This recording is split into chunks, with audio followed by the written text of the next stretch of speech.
My next guest, you probably know. In fact, you remember him from this viral video. Please don't come close to me. Please take your phone off. Please don't come close to me. Now, this viral video pushed Christian Cooper into the national spotlight.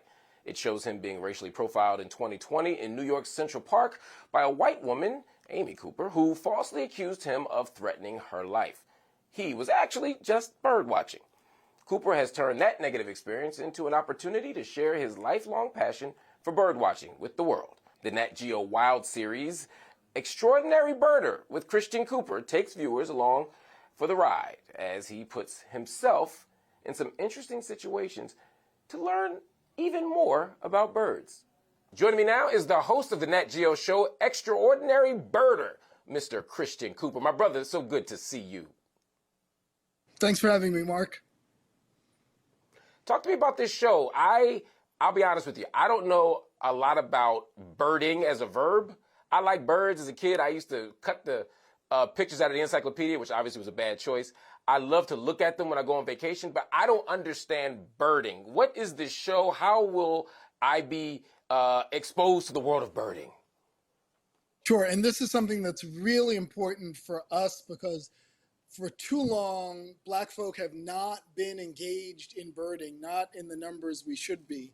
It's been mostly white folk, and that's a terrible shame because the birds belong to all of us. Actually, they belong to none of us, but they're for all of us to enjoy. And what the show does is each episode takes us to a new location where we get to experience some of the best birds in that area, but not just the birds, but the birds and people issues, how birds and people are working together well and how where we're not working together well and how we can do better.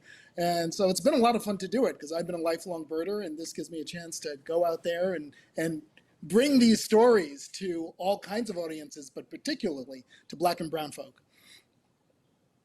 Now, you say you're a lifelong birder. How does one become a birder at a young age? I think by a strange twist of fate, maybe. My dad was a science teacher, so nature was always big in our household, and he always took us camping. And a lot of times we were the only Black family in some campground or at a national park. Because again, we're not engaging with nature like we should because it is so healing. It is such a wonderful thing. I think it would do a lot for the mental health of everybody, but you know, we need this.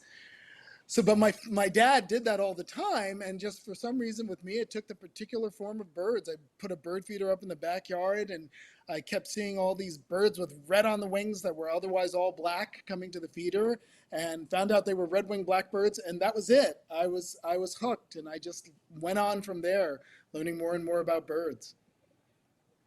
Well, we see just how much you know about birds in every episode. The debut season, which started back in June, offers 6 different episodes, and you're all over the place. You're in Hawaii. You're in, I saw one in Puerto Rico.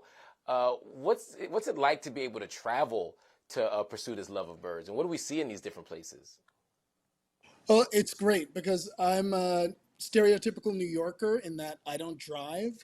So a lot of great birding spots, you've got to drive to them. And so now people are driving me to them and like getting me there. And it's fabulous. I love it. My most amazing experience was when I went to Alabama. And I had actually gone a year before.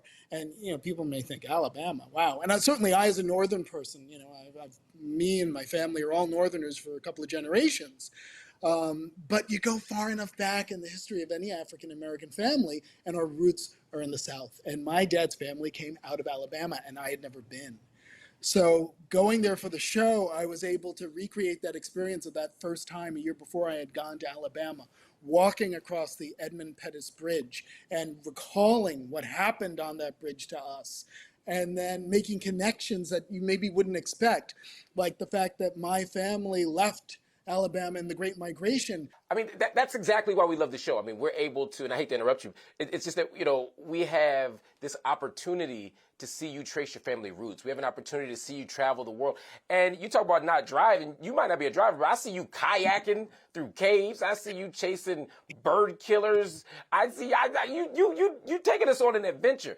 But a lot of us know you not from your love of birds. Unfortunately, we know you from what happened in Central Park with Amy Cooper, no relation, of course, when you had an unfortunate interaction where a woman called the police on you, first threatened to call the police on you, and then threatened to call the police on you after you asked her to simply leash her dog.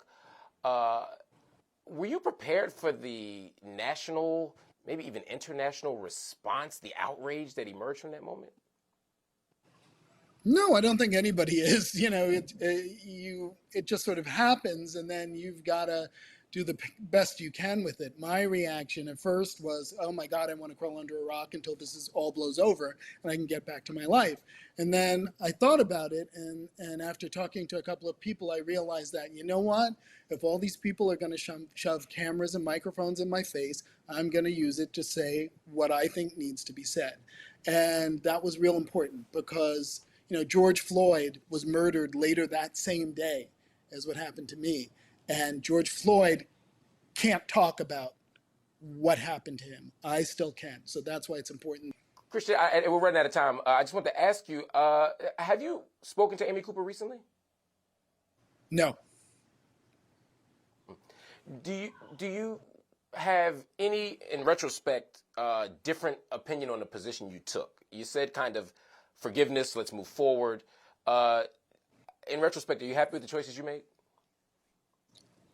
More happy with them because, we could have gone after Amy Cooper, and while we're high-fiving that we put her, behind bars or whatever, the Supreme Court is rolling back affirmative action.